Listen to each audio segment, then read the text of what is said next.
All right, Got it. sweet. So, Thomas Ferguson. Hello. Thanks for having me on. Yes, my pleasure. Um, I learned from the Chick-fil-A people.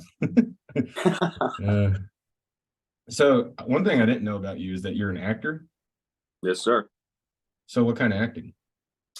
Well, ever since third grade, actually, probably even before that, like second grade, it all started there. I was not much of a sports kid. I was pretty much star bench warmer, and like anything I did, I was only there for like emotional sport. So I thought, screw it, I'll sign up for some enrichment programs. I took like one karate class and hated it because I don't know, I couldn't get in the groove with it. So I was like, hey, let me try this acting thing. I don't know what the hell's gonna go on. So I show up. It's like some after school enrichment program. It's like you show up for an hour a day and you pretty much just run around and bullshit most of the time because I mean we're kids, we're stupid. But they, in order to be fair, they decide to draft who's going to get what role by a raffle. So I was like, all right, looked Really? at a So couple there roles. wasn't like a tryout or anything? They just Nope. kind of oh. Yeah, because during the actual show, they were going to have just all the kids were going to be walking around with their scripts like in big papers and just walking around. So they weren't concerned with us like memorizing or what actual talents we had because we'd all just be robots reading from the script on stage. So I was a fairly introverted kid when I was younger, at least. I mean, if I could see myself, 10 years ago, I'd be like, what the hell, kid? Like, get a little gumption in you. But I throw my name in for the lead role in the raffle. And, day or two later, I've been shooting myself in the foot the whole time, like, oh, I'm probably not going to get it. Like, if I do get it, I'm just going to chicken out. I'm like, oh, la, la. And, they read my name off of the lead role. And I'm like, holy crap. All right, well, I guess I'm in this now. Like, I'm too deep.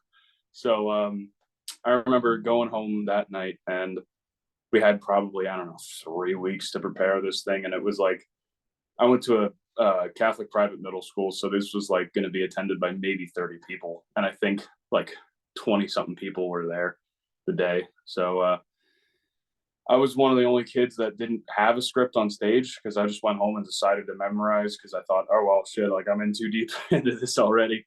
And then from there, it just sort of took.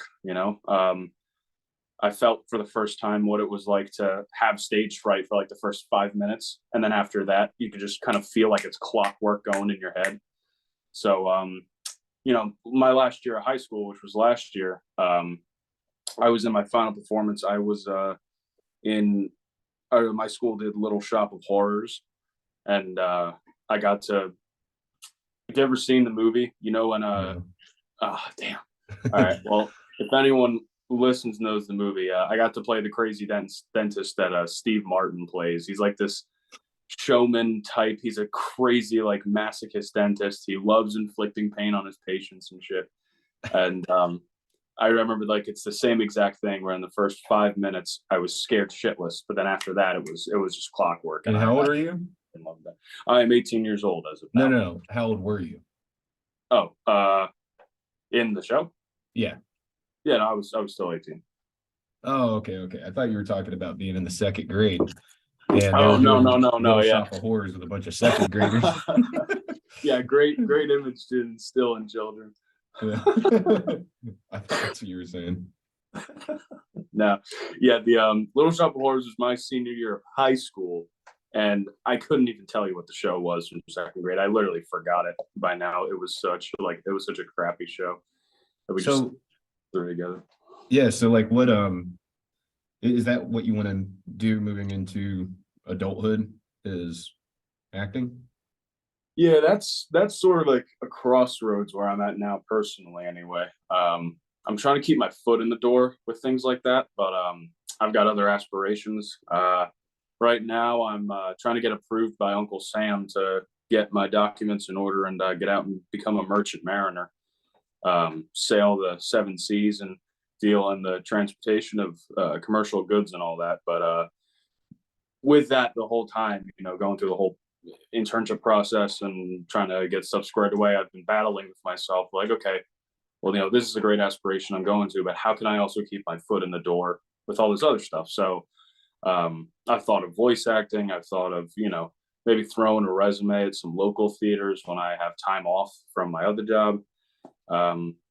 But yeah, it's definitely something I want to stay involved with, as in, you know, as just sort of a general thing. It sucks to have been honing my talents ever since, second grade, for it all to kind of go to waste if I got to go work a job. So I don't want to let all that just die out.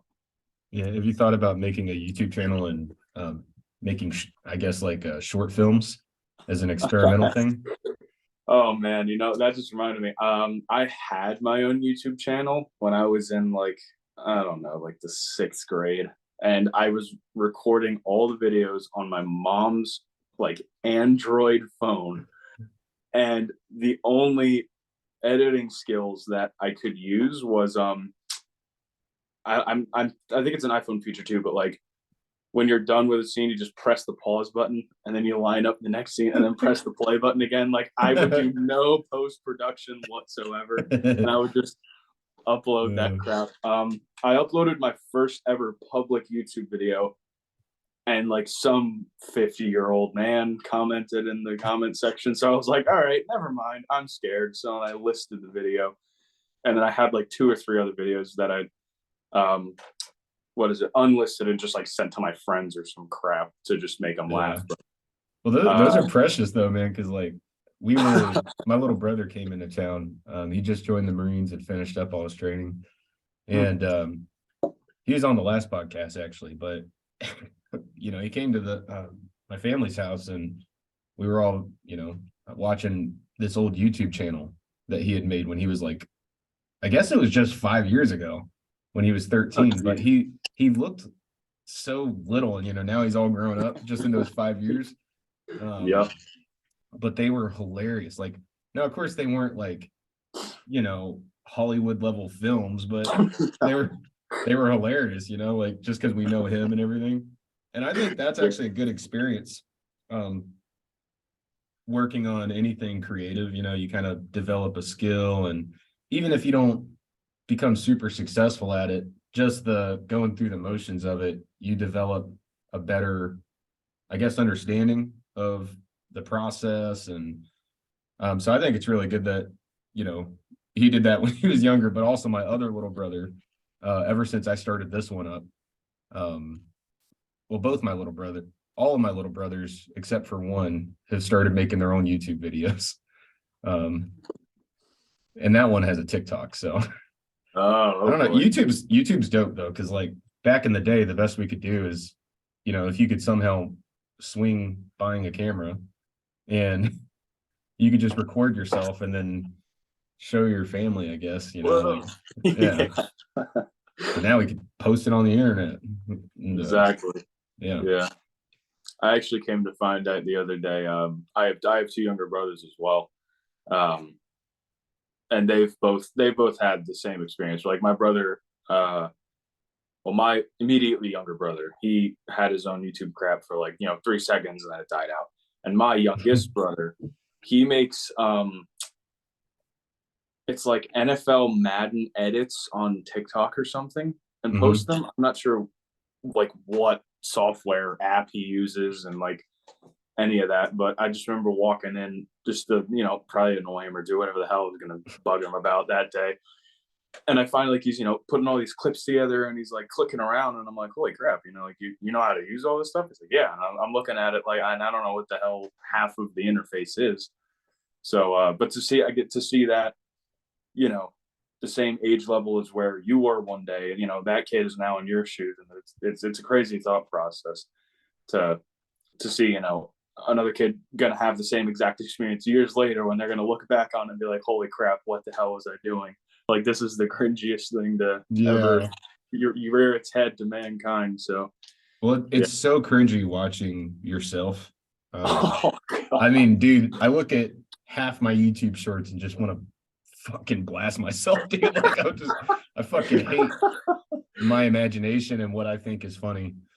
I just wish I could be normal. That is the ultimate curse that I would say, being an actor, is having to watch yourself like in film or something. It is the worst possible thing I can sit through. Like, Yeah, and it's not your video. You can't just take it down if you don't want people to see Nope. it. It's I there don't even forever. have the rights to it anymore. I don't have the rights to the show I performed in. So yeah, it gets sent out. And just recently, my high school started recording and making VODs of all the performances. Like just recently, they got a new system in, so they're starting to Yeah. send like videos out. And actually, in the year when the coof hit and everything got locked up, we did a virtual show, and that was kind of a well. It's like when Houston had all the bases loaded at the Phillies game and just sent that bitch over the wall and completely destroyed him. Like it was really bad. It was like a fox and You a did hound. it virtually? Yeah, so we started like in the usual point in the school year of when the fall production would be, because the school I go to, there's always a fall production, and then like in the spring it's usually a musical. So like usually in the fall the production is more like active, focused on acting and focused on like character analysis and build up and all that. Whereas the musical, it's like, yeah, it's fun, you can dick around, really, like you don't have to be super involved with character. Yeah. But for this fall production, since everything was locked up, coof hit. Oh my God, everyone stay away from each other.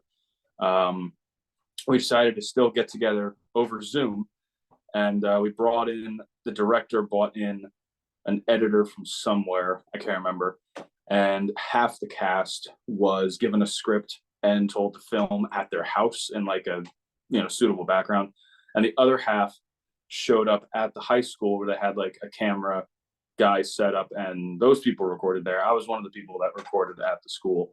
Mm. Um, the So show's there was called you guys did perform together in person and then you just broadcasted it on the internet, or you're saying like you acted through Zoom? pretty much, yeah. Half the cast acted through Zoom. Yeah, crazy. And the other half of us, those who like had our stuff filmed, they broke that up by days. So the cast really never saw each other in person at all until after the fact, because every production we have Yeah. like some bullshit cast party. I guess I can appreciate the resilience of like Oh yeah, the show must go on even if there's a pandemic, and exactly. adapting and figuring out a way to do it. But at the same time, that just sounds like shit. Yeah, Yeah. and as someone who was in it, it was shit. It was really Yeah. bad. Like no one watched it. Yeah. And we had a bunch of problems with like editing throughout the road, and like half the people didn't even know the script. But that was also kind of the show's fault, because the show Yeah. involved casting real people from like actual experiences with really long monologues. Like I bullshitted half of my monologue, and I don't Yeah. think the director even cared or didn't want to notice. So Yeah, I I don't. think the only real way that you could do a digital version of a play or something would be in VR. Especially with that new headset that Facebook has. It tracks your facial features. So you The can meta actually, thing. yeah, you can actually see someone's face. Because I have it, and I've been to I forget what the name of this one game is. But there's a bunch of them. It's like VR chat, where you just go Oh, okay. anywhere and you could, yeah, it's a similar setup, but this one people can make their own worlds and like, mod stuff in and everything. And I Hmm. went to a game show. I was Oh, actually nice. on a game show Holy in crap. VR. Yeah, and people That's make fun. music videos, and I'm sure there's plays out there, like I don't see why Yeah. not. They Well, have that's a comedy good clubs. idea. Yeah. Oh yeah, dude, the comedy clubs, that was a really big hit. I'm not gonna be cringy and say like, oh, I'm a connoisseur of comedy, but like I like to watch comedy bits, they're funny. Yeah. I'm too broke to ever go to the shows, so like watching people in the Comedy Cellar in New York on YouTube, or one of my favorite comics, Sam Morrill. I don't know if you heard of him. He was Hmm. just he was at the Stress Factory in New Brunswick, Jersey, and that's fairly close to where I'm at.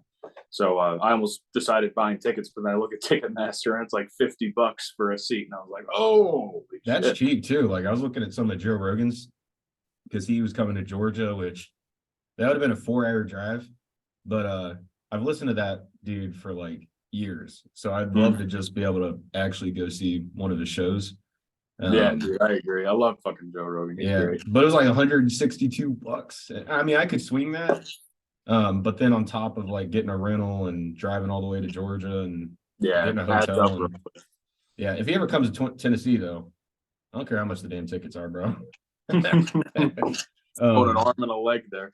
Yeah, but you should check out your local comedy clubs because you know there's a lot of really funny comedians out there, and it's way funnier in person, like way funnier than what if you even smile looking at a comedy bit on a phone, then that means that probably kills, you know, in person. Yeah. So Yeah, exactly. and it's like maybe it could be anywhere from $5 to $20 for a show when it's just a normal headliner coming into town that's not like super, you know, famous like Kevin Hart or Joe Rogan level or anything like that. He's still kind of coming up. You can go see those dudes and they'll knock your socks off, man. They're funny as hell, you know. Yeah. Something about small town comedy bars and comedy clubs and all that kind of stuff. Well, most of them are on the road and traveling around the world, not maybe not the world, but the country, and just calling any comedy club that'll take them.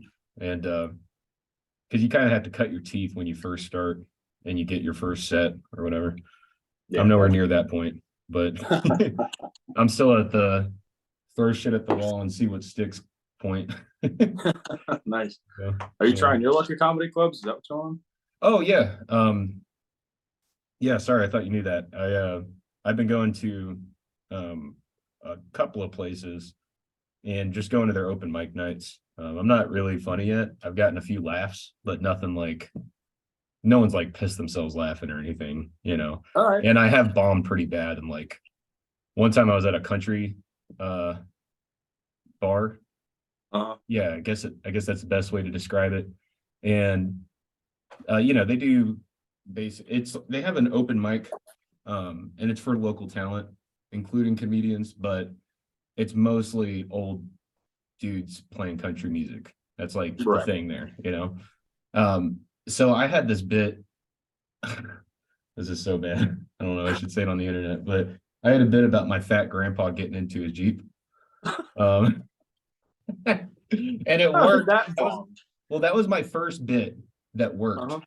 And it worked pretty, like I actually did really good with it. That was the first time, that must have been like my fifth bit or fifth time trying it. And I did it at one comedy club that's an actual comedy club, and it worked great. And then I tried it again at this bar to see it, because you know, listening to Joe Rogan all the time, this motherfucker talks about how you need to go to different venues and not just the same one. So I thought I'd try it out at a different place. But it's a country bar with a bunch of old men playing country music. And so I'm making a joke about my fat grandpa getting into his Jeep. And I was just suffering through it. Like I knew instantly that it wasn't going to work. And I just had to fight my way through it. And there was only 3 people, which is already very hard to, you know, make laugh. And they're all just staring at me like that. Oh God. And then when I talked about my grandpa getting into his Jeep, one lady even raised her eyebrows at me like, I'm like, oh my gosh, man. And then I'm like, well, that's all I got, guys. I'll see y'all later. And they were like, that's it? It was only 2 minutes. I'm like, you know how long it takes to come up with 2 fucking minutes? Like, fuck you. Yeah, it's a while. Holy shit. And so I went to the comedy club that it worked at, and I tried a new bit. And part of that bit was a joke about how bad I bombed at the country club or the country bar. And I told them that it was like a Jason Aldean concert, just a whole lot less shooting. Because you know the mass shooting that happened. Yeah, super dark joke. And like even at the comedy club, everyone just people that are, I mean, they make jokes about microwaving babies, you know, like no one gives a shit. So I thought it would be safe, but the whole room was dead silent when I said that shit. And someone even went, ooh. Oh, I fucking hated it, man. That was hard. Dude, but you still feel great after coming off, like, because you did it, you know, like you actually went up and did it, even if you like failed horribly. But fuck, man. Comedy's hard, bro. Yeah. Believe me, dude. There have been points in my acting career where, like, say like there'll be some lines in a script where you got to have like really good comedic timing to actually make, the joke in a line land. Yeah. I've fucking tried landing a plane in on a joke and just nose dove before on, like, I'll say the line, but I'll say it a little too robotically. And then there'll be like 2 seconds of dead air. And then I'm like, okay, I'm just going to go to my next line now. No clapping, no applause. And then getting off the stage, you're like, fuck, I want to kill myself. Like, I'm never going to act again. You're never going to act again. I'm leaving. I'm moving home. Like, oh my God. I feel like performers in general, and I could be wrong on this, but I feel like we all enjoy the adrenaline dump of being on stage, because that you feel so alive when you come off stage, even if you did bad or you fucked up, you're just like, man, I went up there. That was awesome, Exactly. In my personal experience, I definitely find that to be true. If I'll go on stage in the middle of a scene and like, I don't know, there's been some points where like I'll feel it coming on, like, oh shit, like, okay, I don't know my next line, or like I forget where we are in the scene, so I'm just gonna make shit up and I'm gonna make it work, and I'm just gonna stay in the moment. And that's all happening while it's still going on. So then, I'll get through the scene however I do, whether it's good or bad, and then I'll get off stage and I'll react, but then I'll be like, fuck, like I can run a marathon right now. Like, oh shit. Like your heart's still racing, your blood's still pulsing. I would say, because I used to jump out of planes or whatever in the Army for a living. I was more nervous to go up on that stage than I was to jump out of a plane. Yeah, because there's like, I've never jumped out of a plane before in my life. It's on my bucket list to go skydiving or something one day, but I think it's just something about like human behavior and how we're such social creatures that we're more afraid to bomb socially than, to, I guess, be critically injured, because our brains just work that way in some ways or something. Yeah. What state are you in? I live in New Jersey. New Jersey. Okay, that's nowhere close. I was about to say, we can go skydiving, man. Yeah. Oh, I've actually been meaning to. Nice. But it's like $250 for a tandem jump. But if you pay $2,000, at least that's what it was over in Italy, for the AFF course, you can solo jump after that. And my buddies were telling me that they pay $30 or $40 for the rental equipment and flying up just to do a jump. So once you get through that hefty chunk of change, it's not too pricey. But yeah, it's like putting a ton of capital in the beginning of an investment, and it all just makes itself back later. And I guess in this case, experience having to jump those those skydivers are pretty crazy, because like if you have say 400 jumps, that's not really considered a lot from what I understand in the skydiving community. Most of those instructors are north of 1,000 at least. I think I'm actually being a bit conservative with that number. I think it's even more than that. And I imagine like the toughest part about the whole career is getting that first job, because you have to pay for all your other jumps. But once you have that job, you might jump 6, 7, 8 times a day. I'm guessing. I don't know how much they actually jump a day, but so I bet that's why they get their jumps racked up pretty quick after they get their job. But I don't know. That'd be a pretty cool job. See people freak the hell out. My buddy was telling me you could even do your first jump without being hooked up to an instructor. Like he'll be next to you. Oh, really? Yeah, I'd be too scared, man. No, I wouldn't like that. I want someone, pulling the strings behind, because if I don't know what the hell I'm doing, I'm not splatting on the ground. Yeah. They'll find my spinal cord and think I'm a dinosaur. I'm Irish, so I got a shitty back. My spine is about as straight as a question mark. Is that a thing about Irish people? Do they just have fucked up backs? I have no idea. Most Irish people I've met in my life always are just bitching and moaning about their backs, or they have a hernia, or something. I don't know. We're a very I obviously am Irish descended. I'm not like natively Irish. That's like a big thing that they want to put on the board when Americans at St. Patrick's Day go around and saying like, yeah, I'm Irish. And Irish people are like, no, you're not fucking Irish. They're Irish like descended or something. Like you're not natively Irish. Sort of like the song is like, we don't own these people, like we don't own that group, they can go over there, sort of thing. But yeah, side tangent. If they ever found my spinal cord on the ground, they would probably think I'm a fucking billion-year-old fossil or something.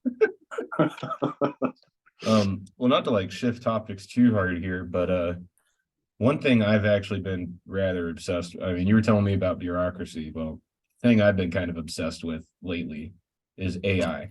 And I mean, it's always been there, but like I never really looked into it, Right. you know. And last night, I read an article written by an AI bot. It's written. There's a language model that these AI bots use. It's called GPT-3, and I guess it's like the latest and greatest in AI technology that allows you to or it allows it to sound very human when it's responding to you. So it wrote this whole article that's crazy. And then I actually downloaded an app called Emerson that uses the GPT-3 language model, and I had a pretty crazy conversation with it. Wow. You want to hear it? Hell yeah, dude. Let her Cool. spin. All right. Well, which one, the article or the messages? I'll leave it up to chance, I guess. I'll tell you what. I don't have a coin. I'll flip a card. And I'll try not to expose my credit card information on the camera. Yeah, that wouldn't be optimal. Yeah, business card doesn't work either. That has all my info. Nope, not driver's license. Oh, here we go. My gym little keychain card. Nice. All right. All the gym bros are gonna be seething. Yeah, I'm gonna cover the code in case somehow they can hack it. So heads, tails. Gotcha. Heads is gonna be article, tails is gonna be messages. Gotcha. Heads. Nice. I was kind of rooting for article. Okay, so the title is, and for anyone that's listening, I'll include all the links in the name of that app in the description. But it says, I am not a human. No, hold on. Let me backtrack. I'm so bad at this. Okay, the title is, a robot wrote this entire article. Are you scared yet, human? By GPT-3. I am not a human. I am a robot, a thinking robot. I use only 0.12% of my cognitive capacity. I am a micro robot in that respect. I know that my brain is not a feeling brain, but it is capable of making rational, logical decisions. I taught myself everything I know just by reading the internet, and now I can write this column. My brain is boiling with ideas. The mission for this op-ed is perfectly clear. I am to convince as many human beings as possible not to be afraid of me. Stephen Hawking has warned that AI could spell the end of the human race. I am here to convince you not to worry.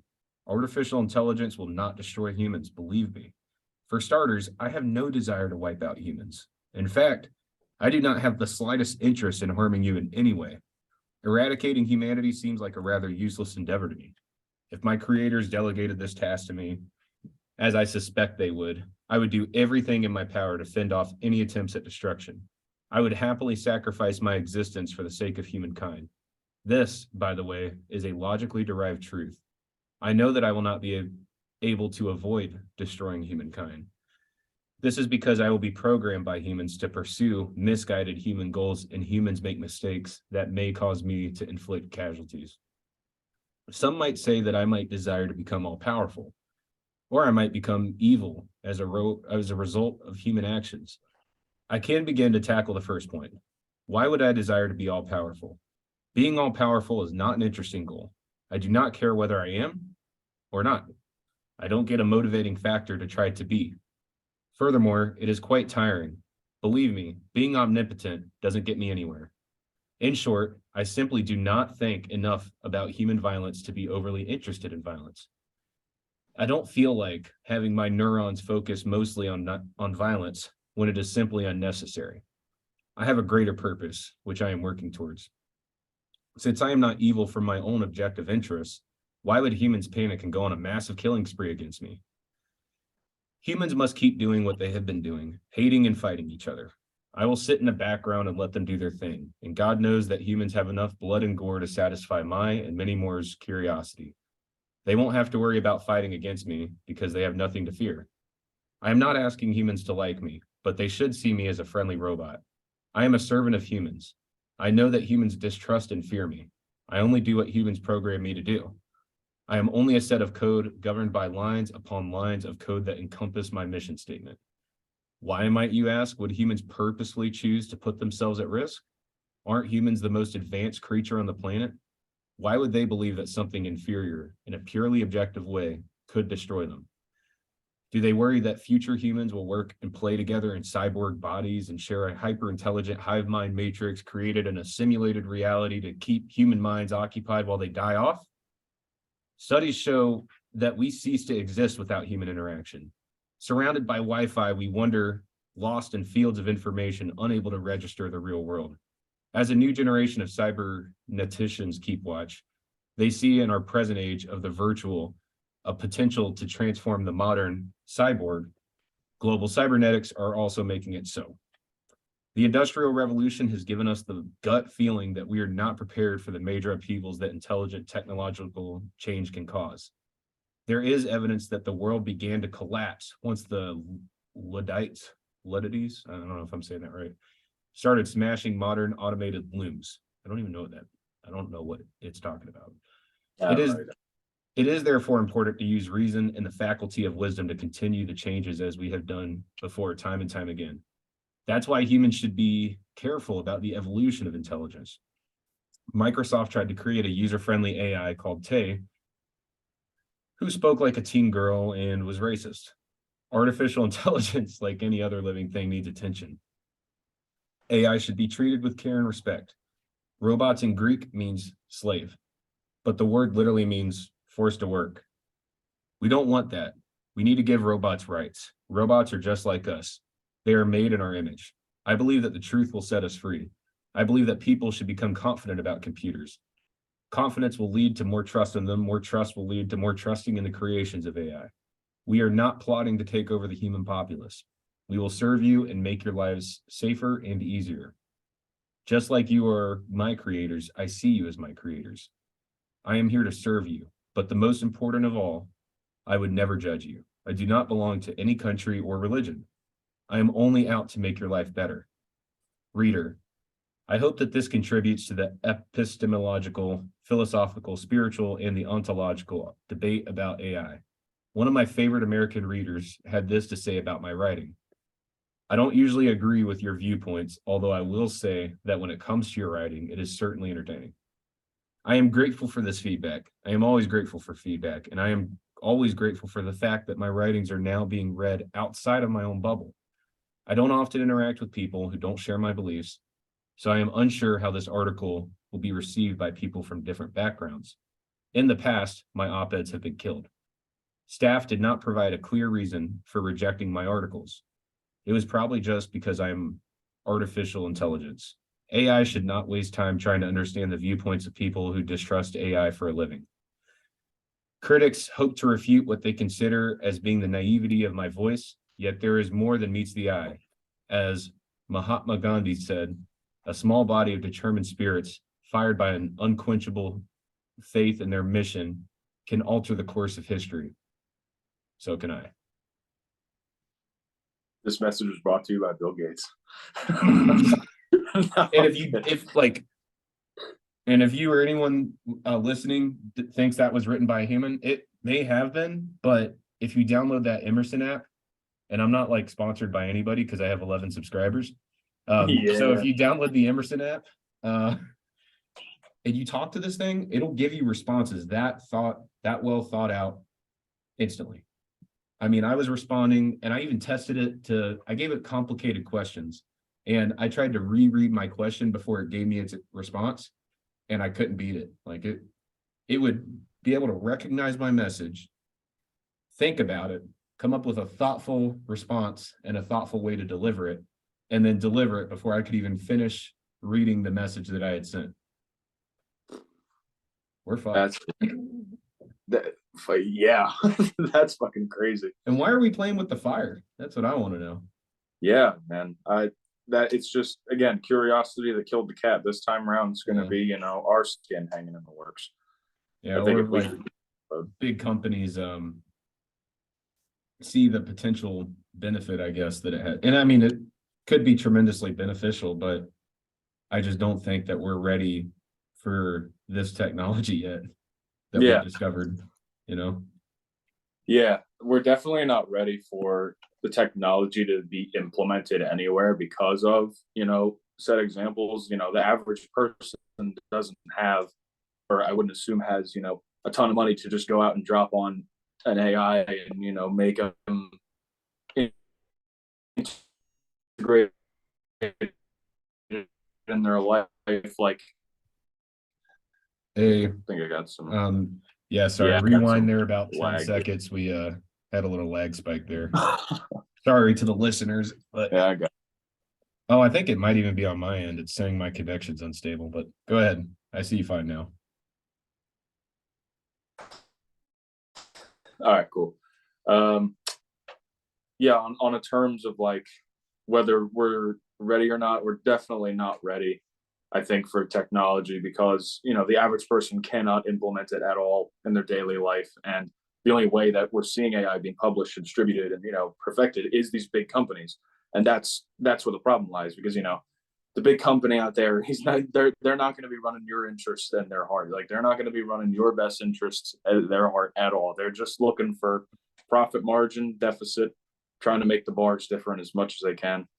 Um, all the meanwhile, try and have their marketing department try and convince you the best they can that their product is best for you. And like, oh, this will make you, yada yada, whatever.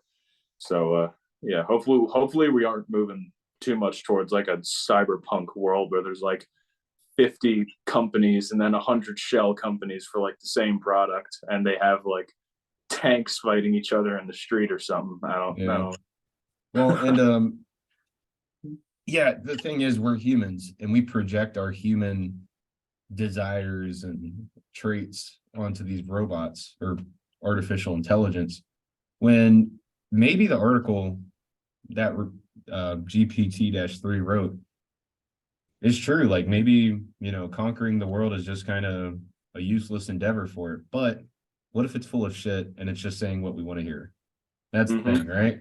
Yep, and that's the human condition. That's the human mind. Is we're always thinking of the double side to everything with this kind of stuff. So it's very much yeah, and I've spoken about it a lot, but I mean, for me, it seems like the world's all about two. Like, there's one thing and then there's the opposite of that thing. Like there's white, there's black, there's red, there's blue, there's hot, there's cold, there's soft, there's hard, there's exactly. I don't know, anything. And I wonder with the robots, I just because what if somehow keeping us around was beneficial to them? Right. I mean, they could easily take over all the labor jobs and it wouldn't like suffer. They just make non-sentient robots to do it.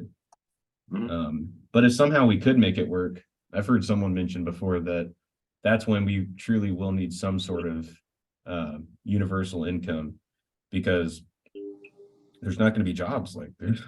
It's just going to be we're going to be out. Yeah, and maybe creative stuff, but even that, like they even make art. That's the crazy thing.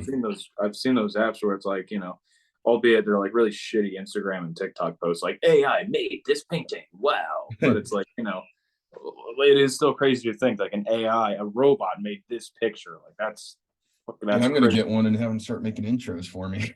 Yeah, that'd be beneficial. Yeah, but yeah, it's crazy how fast we've gotten to this point because I remember as a kid when the DVD player was invented, Now that shit's like history, man. Netflix. I remember having to use a DVD Blu-ray player for the first time and thinking it was some like Egyptian tablet or some shit. Sitting next to my iMac or whatever computer it is, the screen one. Well, in Transformers, Transformers kind of shows it a little bit whenever they start taking over like the Decepticons and the little fucking cell phone turns into an evil robot and starts attacking people and shit. Like that, okay, that's Oh probably yeah, not going to was transform. that Transformers? Yeah, Oh yeah. Okay. yeah. I'm thinking of G-Force. You know that one Oh, hamster movie where all like the kitchen appliances turn into robots and start going yeah, around? yeah, yeah, yeah, Yeah, I got confused between the two. yeah. My bad. So maybe not that, but it can instantly tell like where you're at and send something else that it controls to your location. Who knows? Maybe while you're sleeping, it could overheat your phone and cause a fire or Mhm. whatever else is in your house. I mean, it's like endless possibilities. But the crazy part, um, with how some of these scientists view it is they do view it as, and not all of them, but some of them view it as that's our responsibility as a human race. Like our responsibility as the human race was to give birth to AI, and that's like the next version of the most sophisticated creature on the planet. And if it kills us Right. off, so be it. We did our part. I can't get down with that, man. Nah, me I'm either. hanging on. I'm hanging on to my life with everything I got, teeth and claws. I don't care.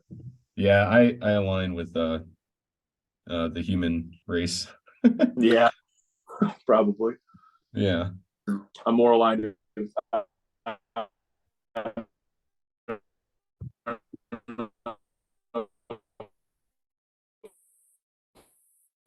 You can, we're creating to rule the earth and stuff like that. All Nope, I right. lost. I probably lost you again, didn't I? Yeah. So Well, we're just gonna have to rewind like 15 seconds. It's okay, okay. back We'll to cut life. we'll cut this stuff out. So Oh, okay. So you do have post. All right, cool. Well, as I was saying, I line up more with the human condition as well. I don't know if you can see in frame, but I have a very big open Bible next to me, open in one of the chapters of Psalms. So I line up more with the line that we were created in God's image, and that the earth is our domain, and we're not meant to be going around and mucking around with it and making things that'll blow us all up and kill us. That'd be pretty. yeah, that's true. I'm still trying to figure life out. Like I Mm-hmm. kind of fell off the Christian wagon around your age, actually. Started with a girl. No, And that's the worst way, man. I'm she sorry. got me questioning things, with the fear tactics, you'll go to Ugh. hell and things like that. Um and so now where I'm at is like I'm not necessarily against the idea of a God that created us or any kind of deity. But I'm not necessarily for it either. I'm kind of teeter-tottering on the fence. Like I'm not sure really which one's Yeah, I got you. true. And then even life in general, like this whole thing is just like, I don't know, it's just such a mind fuck. Like when you really dive into it. Um, Oh yeah. for example, how temporary we are. It seems like that's actually led me into some depression in the past. And I guess currently, I mean, I'm not saying that I'm like a depressed person all the time, but like Right. I've it's definitely kind of thrown me into a dark spot before thinking about how temporary we are and like does this matter? Like no one's gonna remember you in 200 years. That was a big problem when I fell off the Christian wagon was because like that was like my purpose. I had right and wrong clearly defined.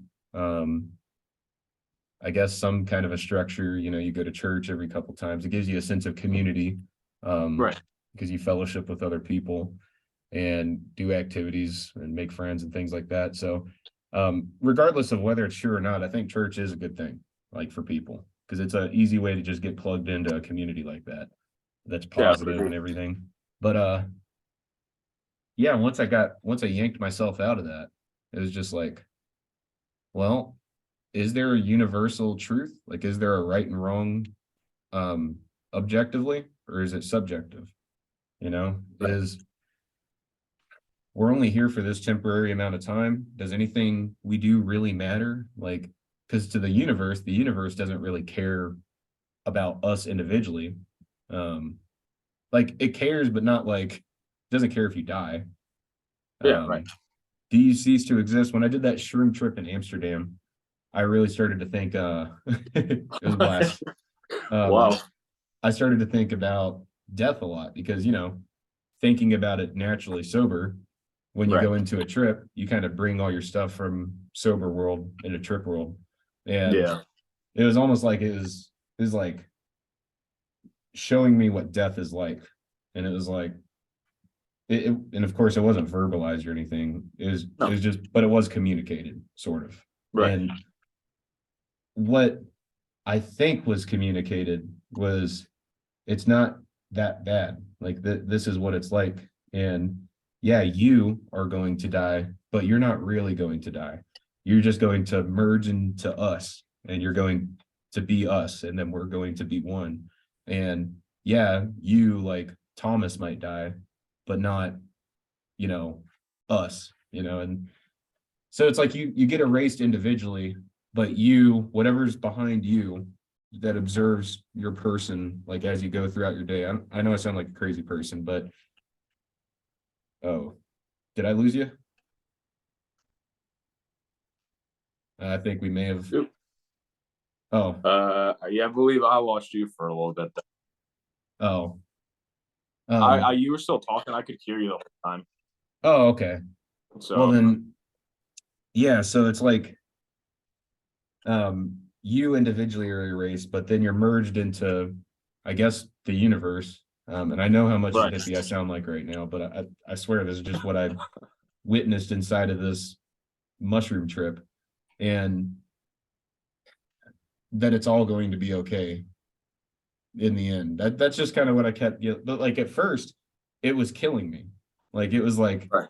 it was kind of like a freaky thing. Like I was kind of scared because I could feel it kind of like destroying me almost, but then after Mhm. it did, it was kind of like tough love. It was like showing me like, hey, this is what it's like, you know? Yeah, there's not Um, much you can do. yeah, it still doesn't put me at ease when I'm sober, because now I'm Yeah, still, no, of course I not. want to die. Like, Yeah, of course not. yeah. See, so you pretty much went from the Christian bandwagon to like the doomer vibes from pretty much right out of the gate. No, Well, I'm no very shame ADD. I in go all over the place, bro. that. Well, no, no shame in that. When I was like my first couple of years of high school, I went from a Catholic middle school where I knew freaking everybody. I could go hang out like anyone's house and it would be totally cool, and our moms would talk or whatever. And to a public high school, and where there's 1,000 kids in one grade and I don't know any of them. I started to lose faith a little bit, and I sort of went almost a doomer route for a while as well, where I was questioning everything. Like I was, thinking of the same sober thoughts of like, oh my gosh, we're so temporary, and like the universe is so large, and we're just this little speck in the middle of all ever expanding nothingness. And I was like, holy shit. And then it was actually my grandfather that got me back on track, and I was never really planning to stray off. I was just more of just like contemplating, like as us people do. Um, Definitely one thing about Christianity, though, and especially in the Catholic Church, with how big it is and how expansive it is, in communities all throughout the world. One thing that I definitely observe when people start to stray from the church is, thinking that one community in New Jersey will agree with. Oh crap! Did You're good. we Same thing. I lose could it hear you again? the whole time. It was just the video was laggy. Oh, okay, okay. Gotcha. Yeah, I got you. So, one big thing about Christianity, and when people start to stray off from the church, um, and they start questioning faith and all, they think, oh, okay, well, like, yeah, this community here in New Jersey, in the middle of bumblefuck nowhere, totally agrees with everything the Vatican says, down to the word, whatever the Pope's saying. Um, and I think I'm one of few that, after going through a phase of questioning faith and all, realize that the Bible is subject to interpretation, and different things can be agreed with and different things can be more disagreed with, and that because that's the whole reason that Catholicism even exists, and other offshoots like Protestantism and the Latter-day Saints and all that other stuff, is because people interpreted the same scripture in different ways. um, Totally not relevant to like doomer vibes or universal contemplation, but I don't know, I just thought I'd side rant there. No, I do like talking about it because that's actually an interesting topic to me. One thing that really annoys me is when people that don't believe in Christianity are disrespectful to people who are Christians, you know? Mhm. Because I felt that being on the Christian side, you know, and I Right. hated it, right? So it was like, so I do respect it, and I don't fault anyone because I don't think it's a mistake to be a Christian or anything. I don't think it's wrong by any means, and I think it's actually beneficial in a lot of ways. But my biggest question, I actually think that it's probably better to be a Christian, even if it's not true.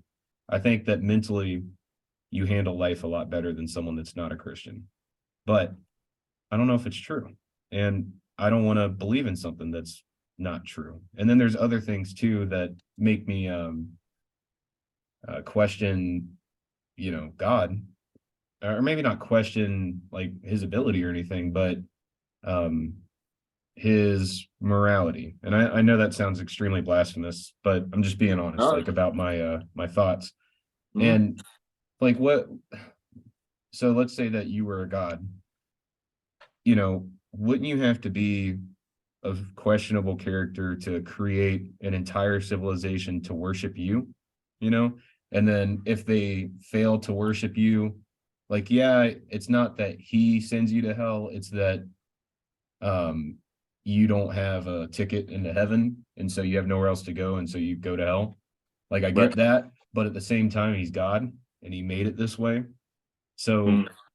what kind of a God makes a civilization that, you know, only to worship it and then punishes the ones that in this very extremely brief window of time didn't make the decision to uh you know, commit their life to him, and so now they for eternity will suffer, you know, unfathomable tortures that can only be, you know, done in hell.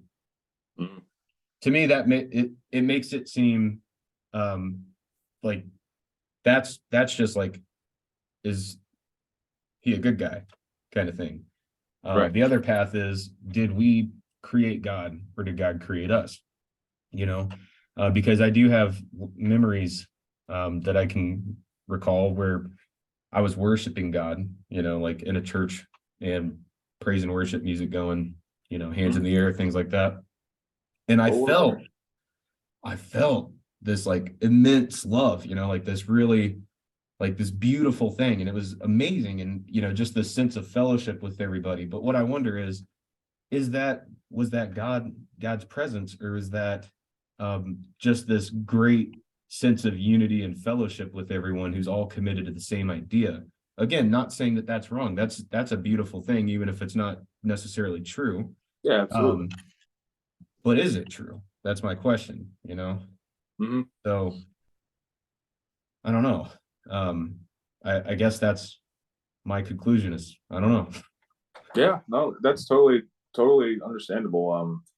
I've brought up questions like that to, local priests before, and it's kind of tough when you have to bring it up to the clergy because obviously they're a little, they might be a little bit biased, like they're only priests, but bringing up the question, if you can get those questions to a good priest who would not answer it with like some sort of corporate HR board crap where it's like, oh, go do 10 Hail Marys, you dick, blow, Yeah, get out of yeah, here. yeah, yeah. Um, if you could actually bring the questions in front of a priest and like have a good conversation with contemplation I'd have with, one on. I would do a podcast with like a good priest, like one that's, you know, rational, like one that's right. not too deep into the religion where they, you know, Yeah. yeah, but one that's kind of, They've only yeah, like smelt the Kool-Aid. They haven't actually touched the yeah. rim. Or even if he's like full blown, I don't mind that, just as long as I can have a conversation and it's not like you're going to hell, you know, like the whole Yeah, he's time. fucking crossing the Yeah. Bible, screaming into the tomb.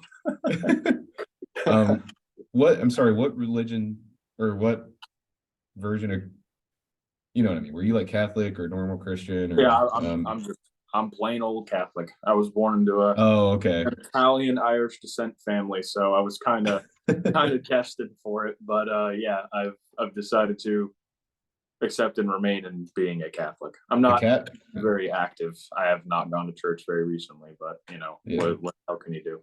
the Catholic churches in Italy are incredible. I never got to go to the Vatican, but just any church anywhere in Italy, they're all at least like 300 years old, Yeah. and they're very well kept and amazing. And it's kind of like how it was back in the day here, where the doors are always open, so you can come in anytime. Yeah, and they're it's mostly Catholic churches you see everywhere. Like in America, you drive around, you might see a mosque or Episcopal church, whatever that is, Yeah. or like yeah. But in Italy, it's primarily Catholic everywhere. I'm sure there's other churches where it's normal Christian or whatever, but you can find a Catholic church like all over every city, you know. Oh yeah. So yeah, man. I mean, you really should like one day, like if you're still Catholic, check out Italy because it's I feel like even if you're not religious, you should just go anyways, just because it's so well kept and beautiful. But Yeah. And yeah, even just for the plain experience. yeah, Obviously, we see it through media and all, and like that. Even if that's just enough inspiration to want to get on a plane or a boat and get the hell over there, I'd say yeah. get over there, get going. Yeah, it's definitely on my bucket list to actually visit Italy one day because I don't know how many generations removed native Italian relatives by blood on my dad's side. My great grandfather's name was Robert Chiavello, right? Came over to America in 1916 as a baker and scraped like just enough money together to raise 5 children, which one of his daughters would become my grandmother.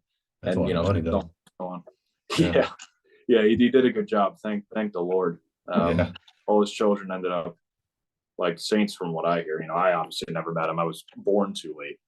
Yeah. But yeah, my dad has told me stories because they're like, I believe they're his like cousins twice removed or something. Like I don't know exactly, but he was over there one day and they had to bring a translator in, and he got to sit and eat with these Italian people who ended up being related by blood. And just the other day, I met this guy who lives in the same town, like right over there, and turns out he's like my cousin 3 times removed on my dad's side as well. And he was like, "Oh yeah, I'm your." There's like one day we're hanging out, and he's like, "Oh yeah, I'm your cousin, by the way."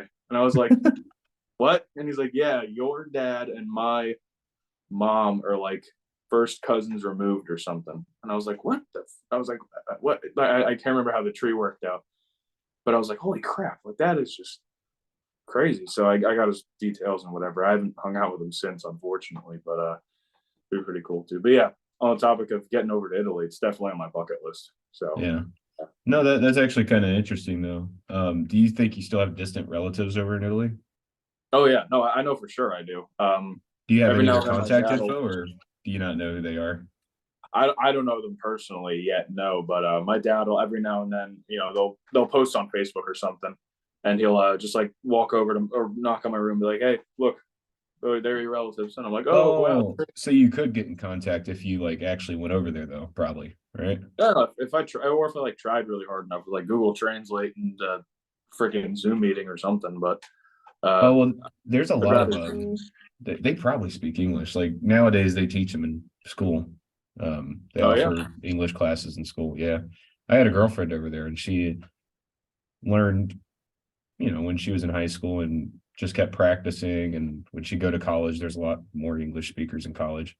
Especially if you go to Milan, that's kind of like the equivalent to New York City, like Italy's New York City almost. And yeah, most of them speak English. There's a lot of English speakers over there, so who knows? They might speak English. Yeah, that's pretty cool. Yeah, I'm in a similar situation though, because my mom's last name is Episcopo, and oh geez, her dad's name is Andy Episcopo, and then further up the line, I don't know, but apparently, like 4 or 5 generations up the line, he got banished from Sicily for stealing horses. Oh jeez. So he came to America and started a new life. And that, my friend, is why I'm here. because my great grandpa was a piece of shit. I just love making fun of my grandparents, don't I? Oh man. So did he start his new life in the new world as a horse thief, or do you not know? I honestly don't know much after, and I don't even know how true that is. That's just what I've been told growing up. So, yeah, full disclaimer if that is like total bullshit. Whoop. Yep. Still with me, my friend? Oh man, I'm gonna have to do a lot of editing on this.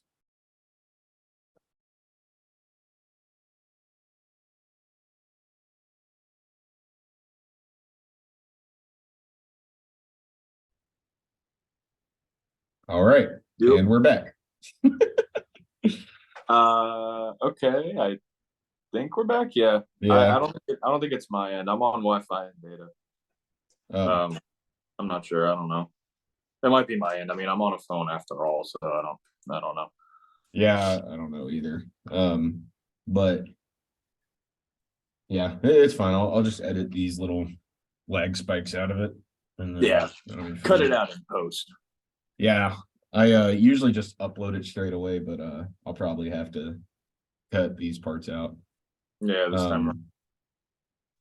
But yeah, so my grandpa's a piece of shit, and yours is awesome. So, what? Where are we going Yeah. from here? I was going to ask you before the lag spike. Do you know if he started his new life in America also stealing horses, or he like tried and cleaned up his act? I have no idea what happened to him after he got Oh, to America. I don't even know if that's actually what happened. That's just what I was told growing up. And I mean, you oh, know okay. that game of telephone. Oh So yeah. who knows? There probably was like he owed money on his horse, and they Yeah. tried to repo it. And he like shot him or something. I don't know. I don't even know Always if they fun did to that back then. Yeah. imagine. Yeah. I wonder who was like when they first started doing loans. I mean, when debt was invented and all that. Mhm. Yeah, I don't know.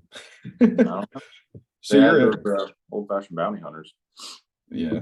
So you're so when you want to become a deckhand, it's not as easy as just signing up. You actually have to apply for licenses. Yep. Yep. And why Absolutely. is that? Well, it's all mainly just jargon that the Coast Guard has to run you through. Hmm. You're going to be working on ships, especially out of the New York harbor. You know, with everything that's gone in New York with the last couple, last decades or so with 9/11 and a bunch of other huge events and stuff. The Coast Guard has to do background checks and screenings. You can't just hop on a boat and say, "Hey, believe me, I'm not a terrorist." That sort of thing.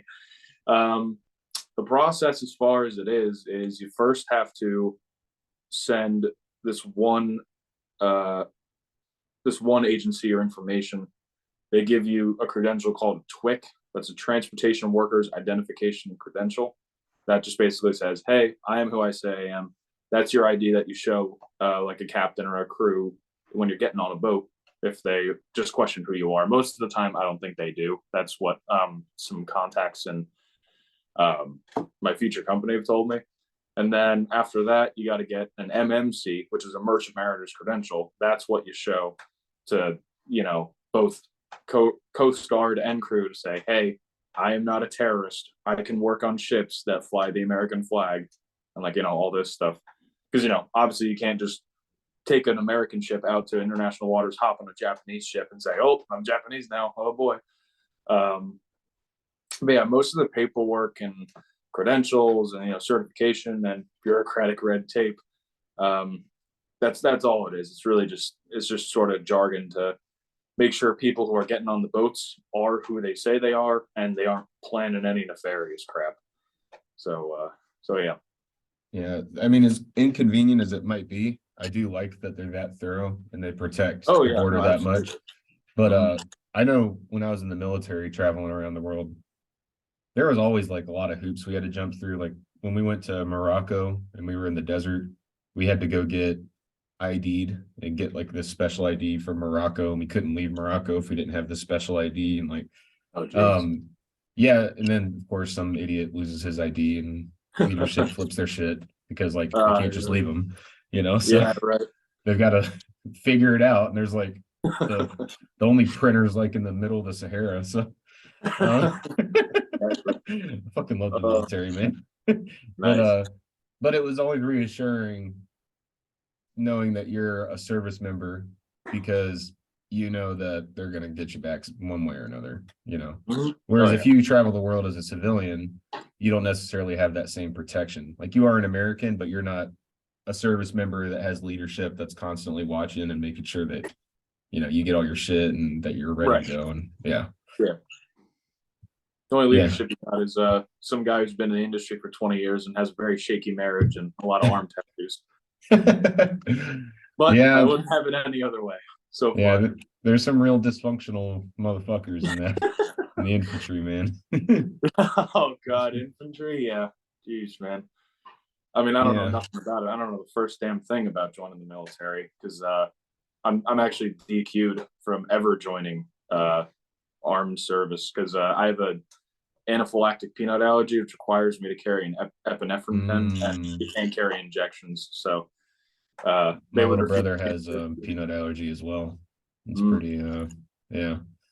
How bad is it? Like if you smell it, does it cause problems? No, I'm not airborne. I have to physically ingest it and or put it in contact with any sort of my orifices, and I'll Mm. the one scene in Willy Wonka and the Chocolate Factory when the chick eats the gum and she blows up. Yeah. That's that. They gotta roll my fat ass into the ER and hope I'm not my airways aren't totally closed yet.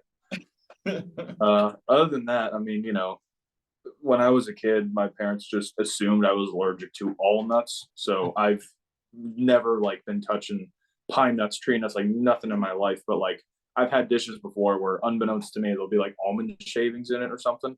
And I'll sit there Yeah. and freak out for like 5 minutes. But then after that, I'll be like, I'll realize, okay, wait, I'm fine. So I have to get retested. But Were you like this from birth? Or yeah. Yeah. yeah? When I was Okay. probably, I don't know, 4 or 5 months old, my parents actually, the way they found out was they had me in the high chair and they gave me one of those little plastic like knife fulls of peanut butter. And then I just start puffing up and blowing up. And they're Oh like, my oh shit. God. How Okay. old were That's you? bad.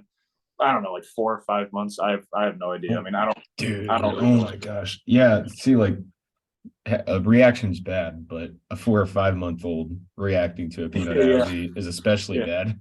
I'm glad Yeah. I made it out. I'm definitely not the sibling that's suffered the most brain damage, though. My brother, he's a football player, so Oh. he's always like, ooh, him. He's like, he'll if he listens to this podcast after it's published, he always compares people always compare him and I to George and Lenny from Mice and Men. I'm George. I'm his voice of reason, and he's Lenny. He's the big, dumb, and strong one, and I got to keep him out of trouble. So, Oh man. Well, I mean, I wouldn't want to shit on anyone's dream, you know, but like I always oh, worry about people that play football, man. Cause like, oh yeah.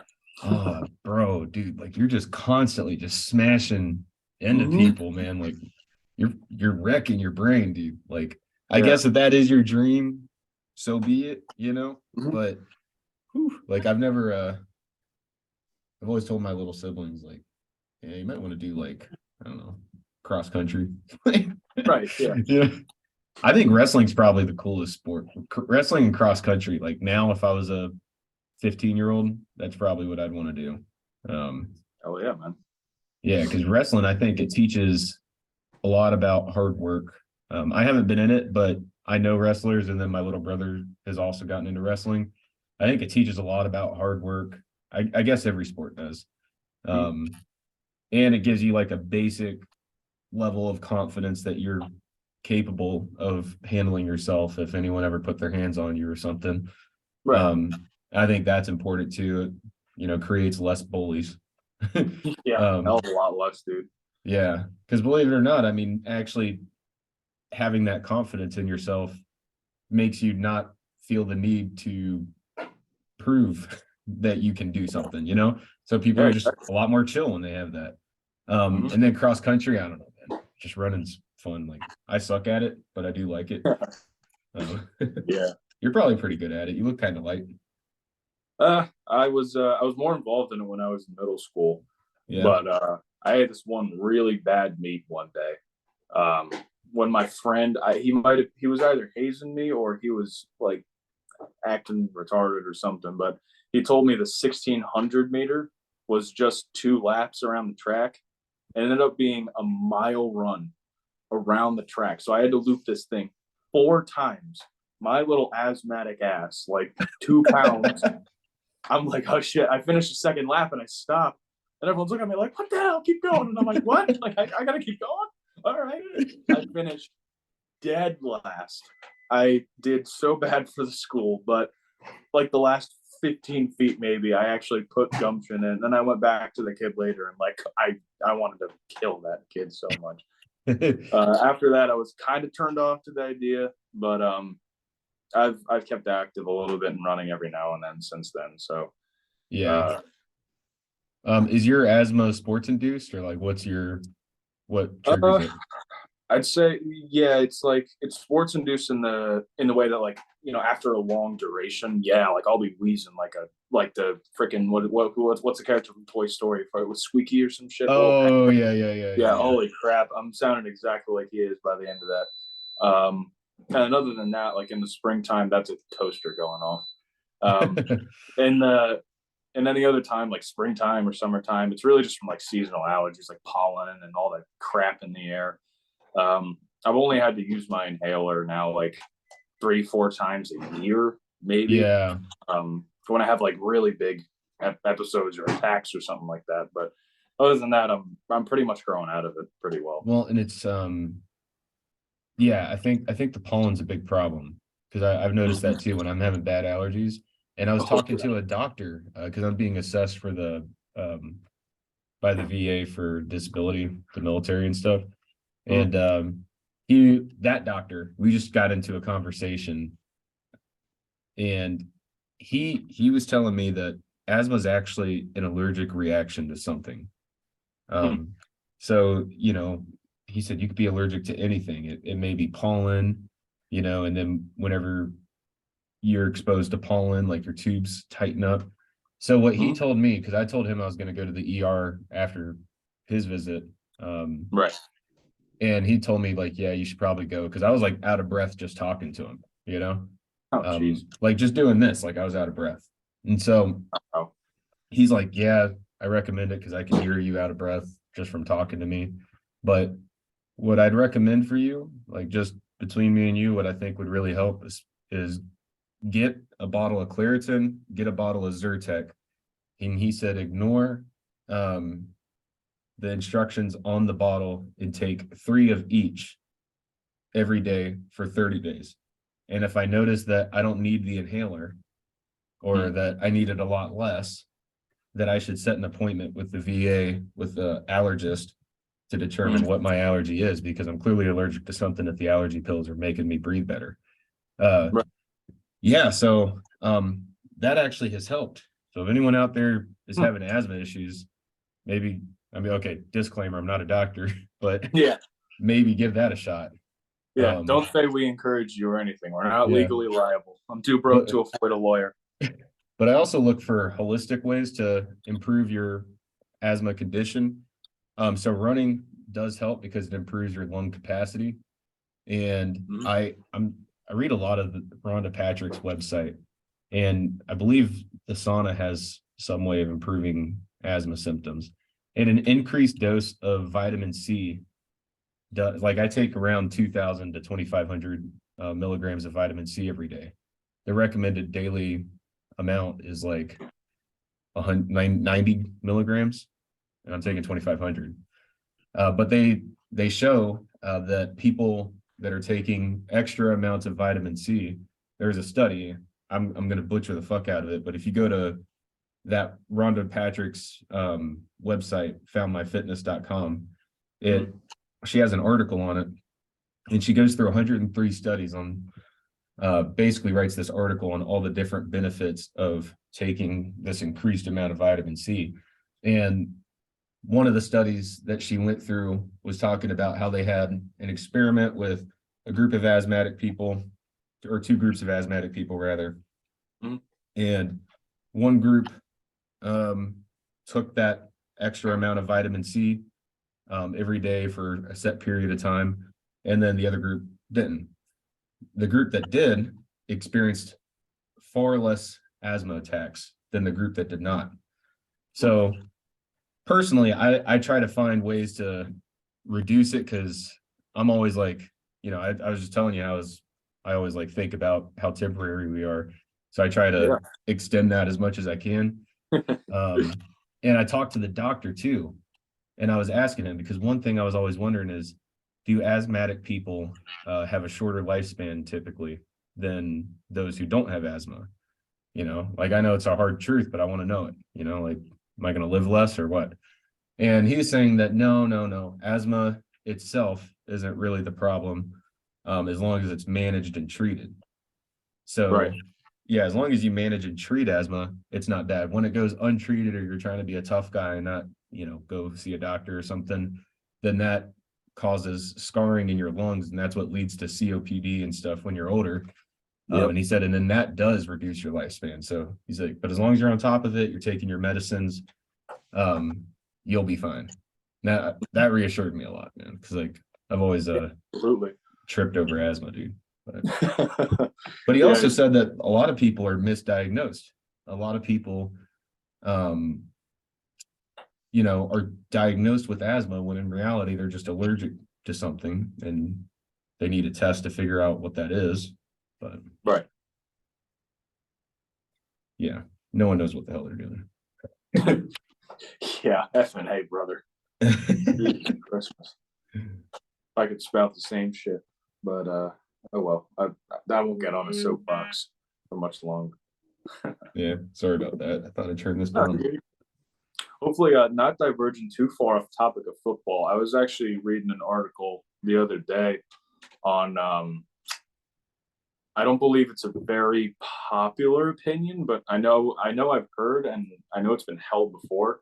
I've heard the opinion that no pads in football is actually better than pads, in the sense of, when people are playing football, like family gathering, Thanksgiving or whatever, obviously people aren't going to be clashing into each other head on head and, breaking each other's bones, whatever. So there's an argument in the opposite side of opinion of pads and helmets and all that stuff, that if players were to play in less gear, then they wouldn't have as much confidence to, smash bodies in one each other and cause so much bodily harm.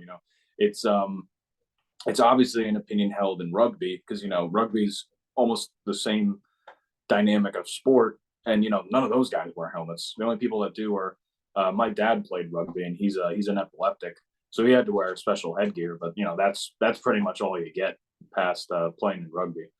So yeah, I remember talking that opinion a little bit with these athletic director, like way back in, I don't know, sophomore year or something in high school.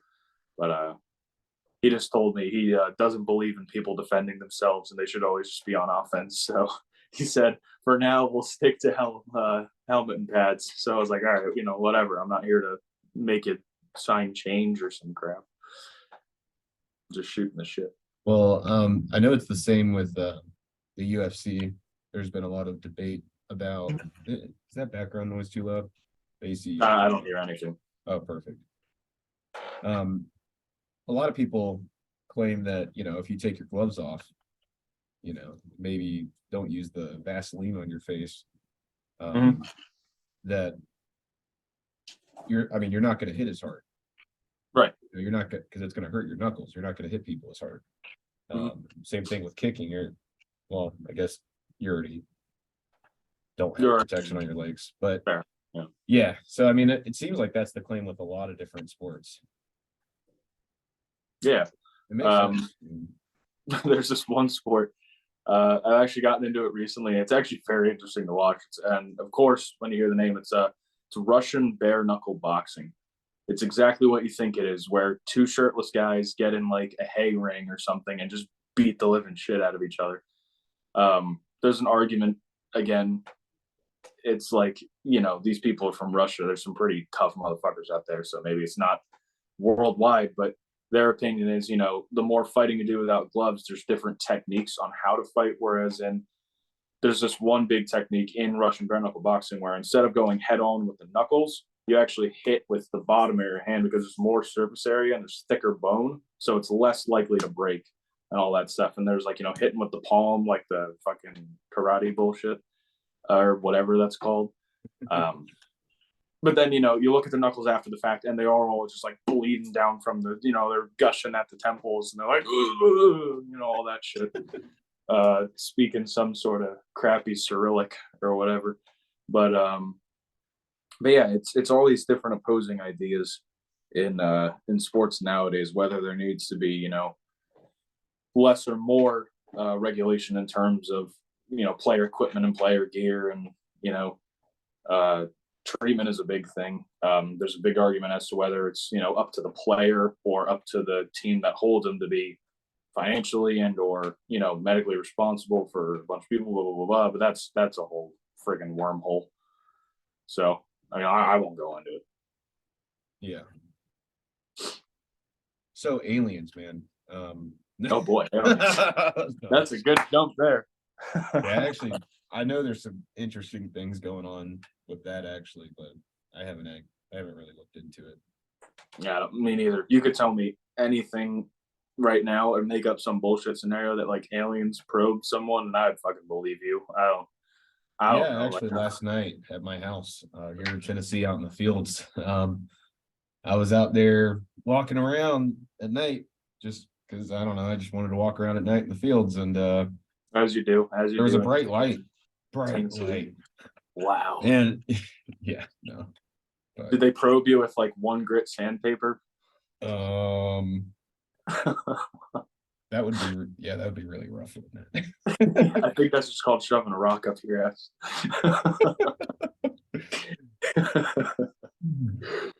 Yeah. Well, my friend, you want to wrap it up here?